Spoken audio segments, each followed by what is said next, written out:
are back again on a Monday, and it's, boy, I'll tell you, it was a short weekend because Dave and I just did a broadcast here, thanks to Bernice and Jason and everybody, of a live protest down there at the state capitol. It was pretty rambunctious. You heard it if you were listening.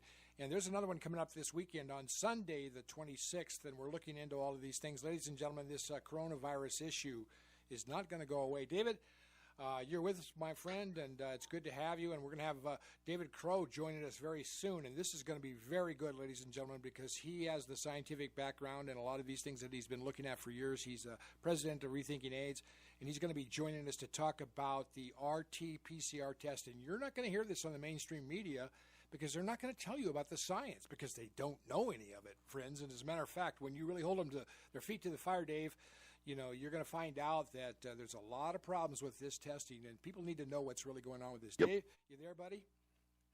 Yep, absolutely, Steve. Good to be here. We are absolutely appreciative of KHNC for the First Amendment platform to bring these things to you, even though we can't necessarily say all the things that we bring here, and the guests agree with our sponsors and the management of KHNC. They're gracious enough to give us the platform, and it's all about the truth, and we certainly appreciate that. And we did have a pretty awesome event yesterday. I want to play just a short little excerpt from what we did live yesterday to give everyone the ambiance of it. So here we go with Ann. Well, we're at 14th and Lincoln, right almost in front of the Capitol. We're going to pass a light, but I'll tell you, we're 4 lanes wide, total solid packed, with nothing but flags out their cars and nothing but signs on their cars and honking and jubilation, and it's just incredible. So your radio listeners, just know you're right smack dab in front of the Capitol, downtown Denver. And I'll tell you, it was crazy like this from 10 after 12 when we got here. So this has been going for at least an hour, and it's going to go to 4 o'clock. And I hope any listener who wants to gets in their car and comes down to the Capitol, okay? In this vehicle are at least 2 real estate brokers who are realtors and an insurance broker, okay? So, you know, professionals are showing up at this thing. Anybody's showing up at this thing. And it is just to give the state a message. Poll is open, Colorado. We want to get back to work. Don't give us poverty. We want prosperity, okay? We're the land of the free and the home of the brave, and we're not the home of the fear, okay? And the windows are rolled up right now, and you can hear the honking, okay? It's so much fun, you can't believe it. You can't quarantine the Constitution is the sign that just walked by. You wouldn't believe. You know, keep Colorado open. The number of things that have been written on these signs are to inspire you to the end of the year. We're going to roll down the windows and let you guys hear what it sounded like down there on the street.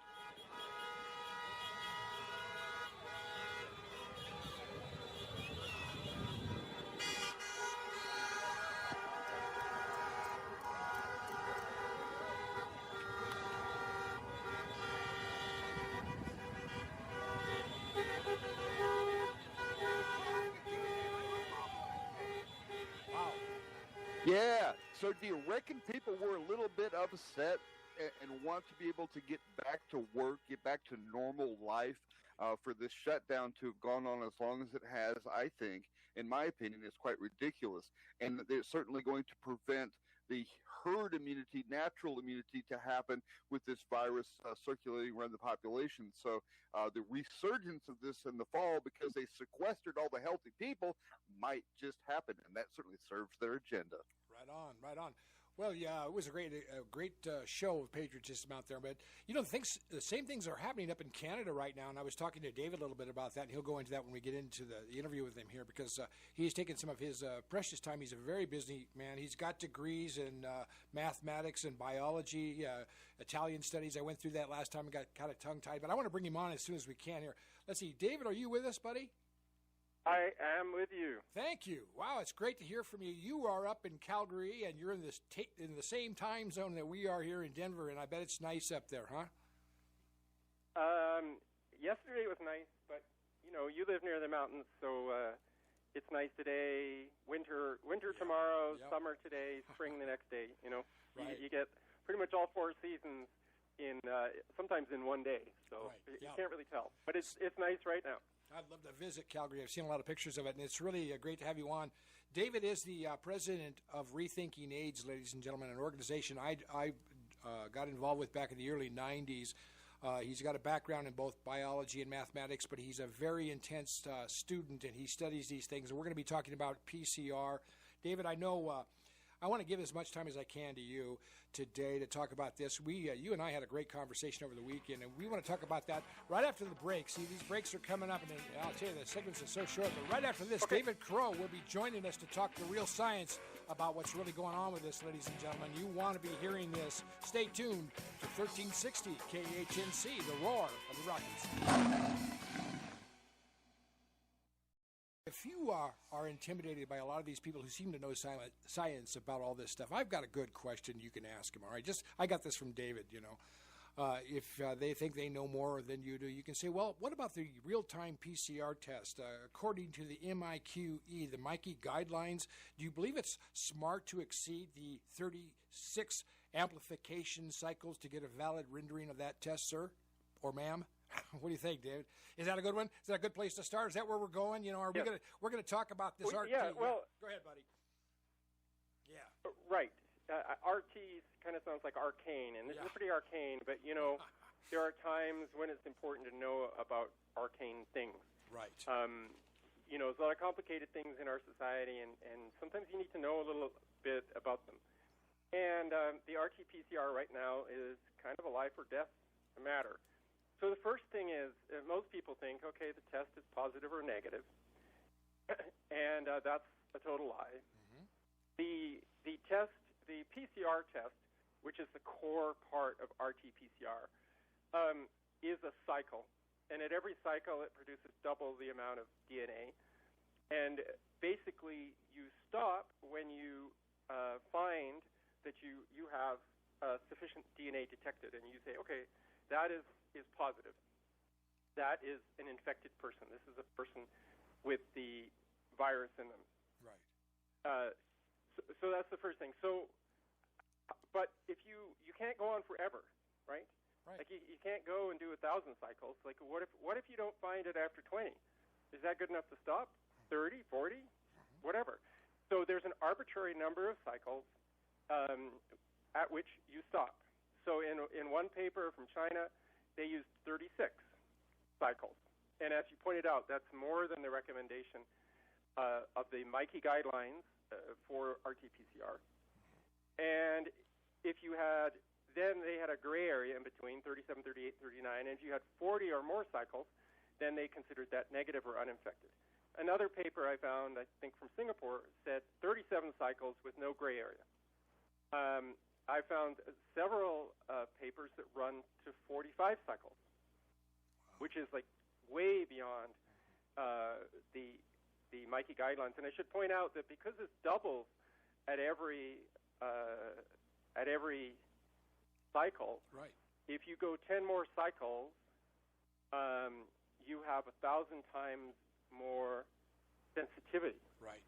Yeah. Right? So you're now at this sub-molecule level. Right, you have the capacity to detect a sample that has less than one molecule of RNA. Wow. So we have a level of sensitivity that's crazy. So you're quite likely to be picking up false signals if you go to 45. Less than one molecule? Is that even possible? Well, it's not possible. But my point is that you've gone way beyond the number of cycles required to detect one molecule. Although the MIQE guidelines say it's for various mathematical reasons, it's not possible to detect less than 3. Okay, so we'll say 3 molecules, you get to a certain point, and then you keep cycling. And what's the purpose? Because you now have a sensitivity that's way beyond anything that you could possibly need, but with each cycle, the chance of a false positive is increased. But the question is, this is all, there's a lot of theory about these tests, Sure. but is there any evidence in practice Right. that these tests cause problems? And I think this little story I'm going to tell you from the city of Hefei in China is both sad and funny at the same time. So a 68-year-old guy has some minor symptoms goes to the hospital, tests positive coronavirus. He's in the hospital for a while. His symptoms resolve. He tests negative twice, and he goes home. While he's still in quarantine, they left him in quarantine for like 2 weeks after he was released from the hospital. They test him again, and he tests positive twice. So they bring him back to the hospital, but he has no symptoms. So they then put him on antiviral drugs, and after a few days, he tests negative 4 times. So they send him back to quarantine again. And as you might have guessed, 3 days later, he tests positive again. They drag him back to the hospital, and they give him more antiviral drugs. He still does not have any symptoms, although it's surprising that the antiviral drugs haven't caused him symptoms, but a few days of antiviral drugs, I guess, won't kill you. And then he's in the hospital for a few more days, and then he again tests negative, so they send him home. And that's where the story ends, although, I have no idea if he's going to keep testing positive. So that illustrates, what does that say about the test? If the test indicates infection, if it's a reliable indicator of infection, then he was infected, he was cured, he went home, in quarantine he became infected again, was cured again, went back to quarantine. In quarantine, he was infected again. Well, at some point, you have to realize that this is absurd. Where is he getting this infection from? Or is the test, not distinguishing between positive or negative? Right. There's another paper from China that studied 27 people with anomalous test results out of 600, so that's like 5% of the people had consecutive test results that didn't make any sense. So they basically summarized the test results as positive, negative, or dubious, which I think is this gray zone. They didn't define it, but I think it's this gray zone where if you're up to 36, you're positive. If you're over 40, you're negative, and if you're in between, you're dubious.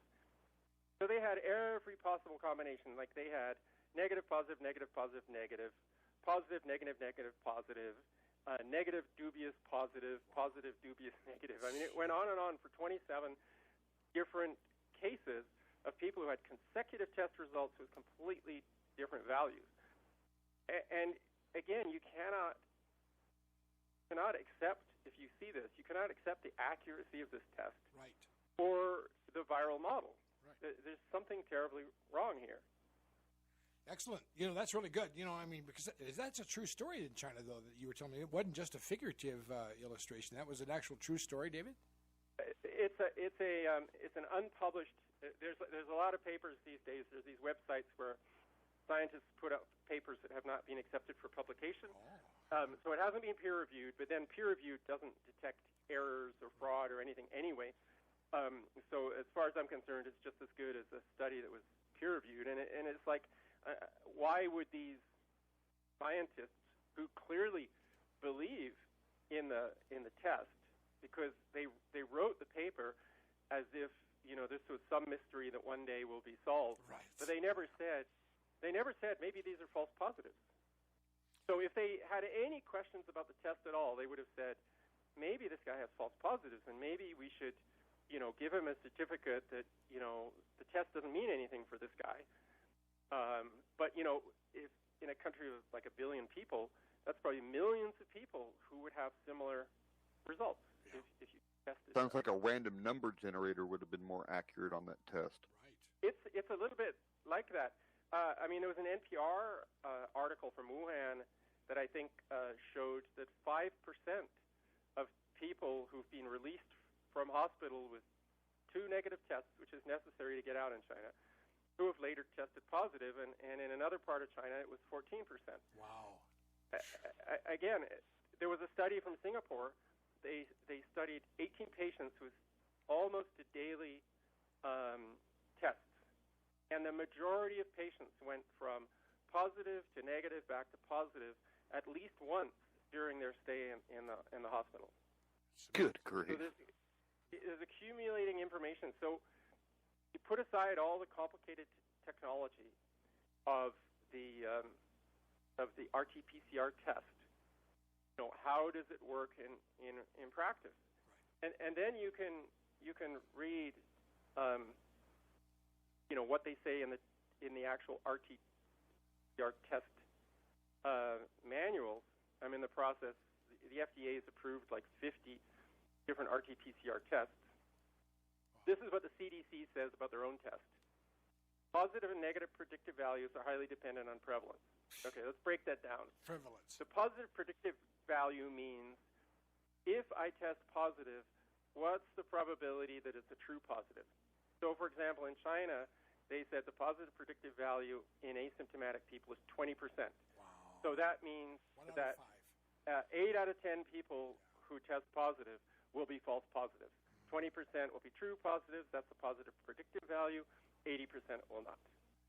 Well, and that's a really good test, isn't it? Wow, great. 4 out of 4, 80%. Yeah, that's really good. Yeah. Wow. Sorry to interrupt you, but yeah, I mean, this is absurd. Look at all of this is going on based on this stupid test, ladies and gentlemen, and we're trying to show you this is a Centers for Disease Control. Isn't that where you got that message and that information right there, David? Right? This is from the instructions for use on the CDC Coronavirus Real-Time RT-PCR Diagnostic Panel. This is what they submitted to the FDA, saying this is how our test works. But we're not done yet. First, let me define prevalence. Right. Prevalence means the percentage of people in the population who are truly infected, right? So you know, with diseases, you could have, 1% infected, 0.1%, 10%. And what they then say is false positive test results are more likely when prevalence is moderate to low. And this is basically what the Chinese paper that showed 80% false positives are likely was concerned about, because in that part of China, the evidence was that less than 1% of people were truly infected. And so even with a highly accurate test, you will still have a high rate of false positives. This also is interesting. Detection of viral RNA may not indicate the presence of infectious virus, or that the 2019 coronavirus is the causative agent. So what does that mean? So viruses can fall apart. They can be not infectious. They can be dysfunctional. For whatever reason, the RNA does not prove that there is actually a viral particle that's infectious present. Right. And I recently listened to a very mainstream virologist talking about the Zika virus, and he said that they can get RT-PCR positive results for 60 days after the end of infection. Which again blows the whole thing apart. Sure. I mean, that basically says you might be testing positive, you might have had the virus, but all you have now is little bits and pieces of RNA that are floating around your body. Right. And that's another point about the RT-PCR, is the genome is believed to be 30,000 bases, 30,000 beads on a chain. And they're looking for about 10% of that genome. So that would mean that if you had disrupted RNA, chunks of RNA that were not a complete genome, it could still test positive. There would be nothing to stop it. The RT-PCR test is not at all intelligent. It finds RNA, or it's DNA actually, once it gets to that point. But whatever, it finds the genetic material that is believed to be part of the virus, and it does not make any judgment about whether it comes from a viral particle, whether it's actually infectious, or even whether it's viral. I mean, the test doesn't care if you're looking for human RNA, bacterial RNA, fungal RNA, viral RNA. It's just all the same to it. Amazing stuff. Wow, I think I'm going to have to apologize to my random number generator. I think that's probably more accurate. Yeah. That's true. Yeah, if you were going to buy lottery tickets, I think a random number generator would do a much better job than relying on the results of the coronavirus test. Right. So then the last thing the CDC said, which I thought was interesting, is the detection of viral RNA does not indicate that the virus is the causative agent. And this is really important. I mean, what if the coronavirus existed and the test was pretty good with a few flaws, but the coronavirus just wasn't pathogenic, just didn't cause... So we're running around saying, oh, you have this virus, but then it's actually not a dangerous virus. And when people are dying, they're dying for completely different reasons. So the CDC is admitting, you test positive on this test and you're sick. That doesn't prove that the virus is causing the illness. And you can think about this logically. We know there's a lot of people who test positive who don't have symptoms. I guess we need to continue this after the break. Yeah, the break's coming right back up, David. We're going to get right back into it, so stay tuned, ladies and gentlemen. This PCR test is under the microscope, and we're tearing it apart, ladies and gentlemen. We've got a problem with this thing. It's all behind everything. You need to know what's going on with this. This doesn't look good, does it? Stay tuned. Open Forum. Steve Stars and the Third Dave right here on 1360. TheInfectiousMyth.com. TheInfectiousMyth.com. I'll read that again in some of the other locations where you can find David's work. But we are really, it's really a pleasure to have you on, David. David Crowe from Rethinking AIDS, President of Rethinking AIDS right now, and also, as you can tell, he's a very inept, not inept, what am I saying? He's not inept, he's adept. I got to stop while I'm ahead. I like that better. I got to, there you go. I got to stop while I'm ahead, David. Now, just a quick question. It's a new symptom. It's a new symptom of the coronavirus. It sure is. Mixed up. You get so excited. You must quarantine, Steve. Yeah, well, only for 14 days, and I may test positive, negative. Hey, we'll even talk about the antibody test a little bit, too, is whether this is going to conflict with the coronavirus PCR. We'll get into that if David can stay with us, because he's got a lot of great information. I know there are callers calling in that want to talk and ask questions, and I want to have those people here, too. But, David, I know you're busy. But let's get back to this, the whole thing with the PCR. Now, what we're looking for in reality is just a fragment of a DNA sequence. Isn't that what we're looking for? Well, it's an RNA sequence. RNA sequence, okay. Yeah. The RT-PCR, one of the confusions is that one of the first steps in the process is to convert the RNA to DNA, because PCR only works on DNA. Right. So that PCR is actually looking for DNA, but it's like a conversion from the RNA. So it's effectively looking for the RNA, but it is confusing because sometimes I talk about DNA, sometimes RNA. Right. They're kind of the mirror images of each other, but the original thing is believed to be RNA. Yeah, and so this little fragment is not necessarily a living and breathing and replicating virus, or even a whole virus at all. Really, they're looking at just for a portion of it, right? Yeah, I mean, I think that's the fundamental problem. Right. Is if I can give you some simple logic, that if a virus causes a disease, the virus must exist. I think we can all agree on that. Yeah, right. If the virus exists, then there are protein packages wrapped around the RNA. And everybody agrees on that. You've seen those pictures, mostly they're computer-generated graphics of kind of a spherical object with spikes or knobs or something like that. That's what the coronavirus is. The outside is protein, the shell, and inside is hidden away the RNA. Okay, so those must exist. And if they exist, it should be possible to purify those particles. Now, here's the kicker. The only way to know what the RNA is inside those particles is if you purify those particles. They cannot tell that the RNA that they're extracting is viral or not until they've purified particles. And they have not got even close to doing that. So we really do not know if they're looking for viral RNA or some kind of endogenous RNA. I mean, imagine that there was RNA that was more likely to occur, that was produced by your body, but more likely to occur in people who had respiratory diseases. Well, that would match what we're seeing just as well as assuming it's a virus.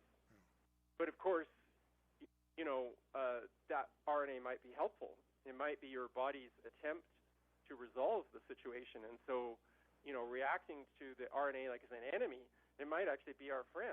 Right. Something they just don't know. Yeah, absolutely. I mean, it's amazing. And of course, now, when we talk about they double the process through this amplification cycle process, it goes up into the billions, doesn't it, eventually? I mean, we're actually blowing this fragment of RNA up billions of times, as I understand it. Is that how it works as you increase the process? Yeah, there's a Chinese tale about this man who saved the king's daughter, and said, the king said, "What can I give you? you've saved my daughter's life. And he said, I want to marry your daughter. And he said, you're a peasant. That's not going to happen. So the peasant said, okay, so what I want is a grain of rice from you today, and 2 tomorrow, and 4 the next day, and I want you to do this for a month. What the king didn't realize is that 2 to the power of 30 is 1 billion. And so the peasant bankrupted the king, and he married the daughter anyway. So that's the power of there you go. duplication. So my calculation is that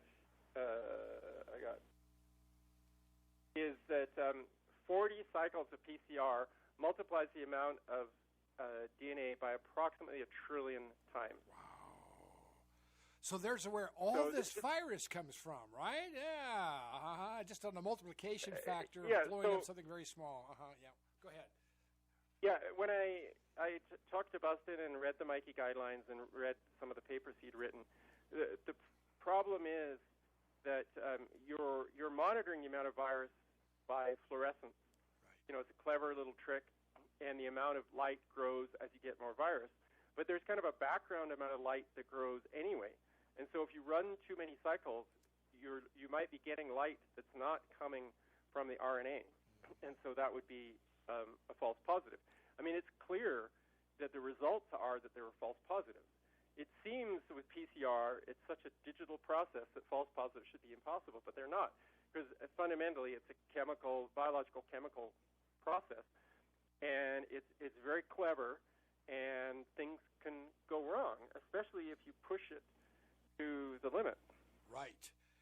You eventually get all that noise, is what you're saying. It just becomes a noise. Yeah.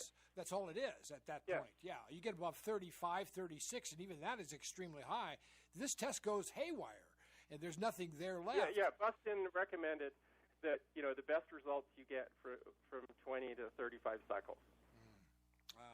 And we're routinely pushing it way beyond that. And the reason is that these public health officials are desperate not to have any false negatives. They don't want to let somebody out into society who's infected but had a negative test. Because if there's a 68-year-old guy in China, there are probably similar situations where somebody has the same symptoms as this 68-year-old guy initially had, goes to the hospital, tests negative, and they say, oh, you just got the flu. So they put him in the normal part of the hospital. Once his symptoms resolve, he goes home, and they never test him again. Right? So that's what the public health officials are concerned about, but they're willing to throw potentially millions of people under the bus with false positives in order to accomplish this goal. But, the funny thing is that this whole thing is just not working. No. I mean, there's more and more positive cases all over the place, and at some point, they're going to have to either admit the test is lousy or that they've been defeated by the virus. Yeah. I don't know if you heard about the recent study by John Ioannidis, who's been critical of the lockdown. No, go ahead. John Ioannidis is a Stanford professor, longtime mainstream. Oh, we got another break. About Ioannidis. Hey, we're going to be right back. David Crowe, his website, The Infectious Myth, theinfectiousmyth.com. He's got all this stuff documented with a lot better job than I'm doing here. You ought to go there. Stay right back, or we will be. So one of the reasons why we know so much about these PCR tests, or we've been through this before, is because we looked at this back in the days of HIV, ladies and gentlemen. Kerry Mullis, who I've talked to on the phone, he passed away last July, and it's really a tragedy he's not around, because he would be ripping this right now, wouldn't he, David? He would say, no, PCR tests, go ahead, yeah. Yeah, I think so. Like, Kerry Mullis was a brilliant scientist. He got the Nobel in 1993 for inventing a polymerase chain reaction, or PCR, in the 1980s. But he also wrote the foreword to Peter Duesberg's 1996 book, Inventing the AIDS Virus, indicating quite clearly that he didn't believe that HIV was the cause of AIDS, which is a pretty brave thing for a mainstream scientist to do. I mean, he's just really brilliant. I was just reading up on one of the parts, one of the sort of optional parts of PCR was also invented by Kerry Mullis, and it's called TACMAN, a little bit of sense of humor. It's named after Pac-Man. All right. But basically, they have this little string of DNA, and on one end they have a fluorescent molecule, and on the other end they have what they call a suppressor. And as long as these things are connected, the fluorescent molecule will not glow. So what happens is this little probe, they call it, which has some DNA on it, attaches to the DNA they're looking for, and when the DNA chain grows, it kind of shatters the probe. And when that happens, the fluorescent molecule floats out on its own, and it loses the suppressor, and it starts to glow. So this was Kerry Mullis's, he invented this in 1991, which is well after PCR, was this incredibly clever mechanism of making the amount of DNA literally visible through fluorescence. So an absolutely brilliant scientist who, didn't mind saying when things were wrong. Although later in his life, I think he received a lot of pressure to shut up. If you're going to join our biotech company, maybe you should stop talking about HIV and AIDS. So unfortunately, in the last few years, he didn't talk too much. I was waiting for him to retire because I figured after Kerry Mullis retired, he could let loose with what he really thought, which would have been very interesting. But sadly, we're not going to experience that. Yeah. Well, but if I can talk about John Ioannidis go ahead for a little bit. I didn't mean to interrupt that. Go ahead. Yeah. Yeah. So John Ioannidis is, somebody very concerned about the integrity of scientific research, medical research. Way back when he published, papers, is safety reporting complete in randomized trials? Reporting of safety data from randomized trials. Stuff like that, that's critical, but, not too much. But in 2005, he wrote a paper, Why Most Published Research Findings Are False. And I'll just read a couple sentences. There is increasing concern that in modern research, false findings may be the majority, or even the vast majority of published research claims. Conflicts of interest are very common in biomedical research, and typically they are inadequately and sparsely reported. Prestigious investigators may suppress via the peer review process the appearance and dissemination of findings that refute their findings, thus condemning their field to perpetuate false dogmas. Empirical evidence on expert opinion shows that it is extremely unreliable. So I think he used a 4-barreled shotgun in that paper, right? Right. But anyway, so he was one of a team that looked at antibody prevalence in Santa Clara County, one of the hardest hit places in California. And what they found was that the rate of people who were testing positive was 50 to 80 times higher than was expected. Wow. What that means is there's a huge number of people in California who are positive but have not been detected because they have no symptoms. This is for coronavirus, though? Coronavirus? Yes, Yeah, coronavirus, specific coronavirus. Wow, 50 to 80 times higher for antibodies Right. there. Okay, yeah. Okay, let's go there. Okay, so what does it mean? Well, let's say that you think that the death rate is high, like, say, 10%. Well, if the number of people who are positive is 50 to 80 times higher, you have to divide the death rate by between 50 and 80, which brings it down to not that much more than the flu, a little bit higher than the flu. Wow. Yeah. But there's something that they didn't consider in this paper, which was that in the United States, the National Vital Statistics Service added a new code for a death from coronavirus. And they said deaths that are caused by coronavirus, or I think they said associated with the coronavirus, or the coronavirus as a factor, should be recorded with this code. So what they're saying is that people who clearly died of something else, but who were coronavirus positive, can be recorded as a coronavirus death. There you go. So let's say that half of the people who are recorded as coronavirus deaths actually died of probably a pre-existing health condition: cancer, diabetes, liver disease, kidney disease, combined with old age. Then you have to divide the death rate by 2 again. Or in Italy, 6 out of 7 people who died with the coronavirus did not die from the coronavirus, according to a scientific advisor to the Italian health minister. Whoa. So in that case, you'd have to divide the death rate by a factor of 7. So if you combine these two things, a much higher prevalence of coronavirus-positive people who are asymptomatic in the general population, and this shuffling of people into the coronavirus category who did not die of the coronavirus, then you end up with a rate of death that's lower than influenza. So how can we sustain the lockdown when the scientific evidence is that we're not dealing with a tiger, we're dealing with a declawed pussycat? Yeah, there you have it, friends. This is what I was saying. I was going to bring in the top guns. I was going to bring in the people who are going to tell you what's going on scientifically, because you're not hearing this in the mainstream media. They're not telling you this. They ask no questions of this. Have you ever seen people bow down to an idol, something stupid as as a bird or an animal or something like that, and thinking that that's God? I mean, that's kind of what's happening here with these scientific theories. People are not questioning anything about what's happening, and they're just doing everything that they're being told by the health control people who have taken over the world. Friends, this is all over the country. We've got a call coming in from London. It's one of our friends that we're going to get to after the break, David, if you can hold with us. But we've got people who want to ask questions. But the main point that we're trying to get across, ladies and gentlemen, is there is no scientific proof behind a lot of what you're hearing. And they're telling you you've got to lock down. They're controlling your whole life with myths and lies.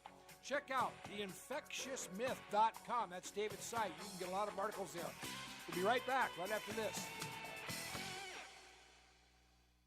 Because I've got the people, I'm telling you, we've been fighting these things for 25 years, haven't we, David? We've already been in this fight. We're veterans at it. You guys have been doing this study work. Yeah. I've been a journalist. We've got people like Joan Shenton and David Rasnick and Celia Farber, excuse me, and Kevin, I think, is going to be joining us too. But can you hold on for another hour? And I mean, if you can, I know we'd love to have you. Yes, I can stick around for an hour, yeah, for sure. Excellent, because we'll take some calls and we'll kind of get on to some more things. I want to talk about the spread of this thing, too, because remember, everything is about the spread. If this isn't spreading, ladies and gentlemen, we don't need to have this lockdown and social distancing, do we? We don't need to shut our businesses down. What do you think, David? Does this look like it's a spreading disease, or is this thing popping up like dandelions all over the lawns all over at a specific time, It's funny that wherever you test, you get positives. Now think about this. Right. Would a virus get to everywhere in the world all at the same time? Like they started testing in Italy, and they started getting positives. Started testing in France, they started getting positives. So either this virus spreads magically, and it's really futile to do anything about it, or what they are doing is they're pulling out a bunch of false positives. Right. Like in Italy, the first case had not traveled, had no contact with another case, and within 24 hours they had over 30 cases, all of which had no contact with the index case. Then, they start encouraging people in Italy who've got symptoms, which is meaningless because there are no symptoms for COVID.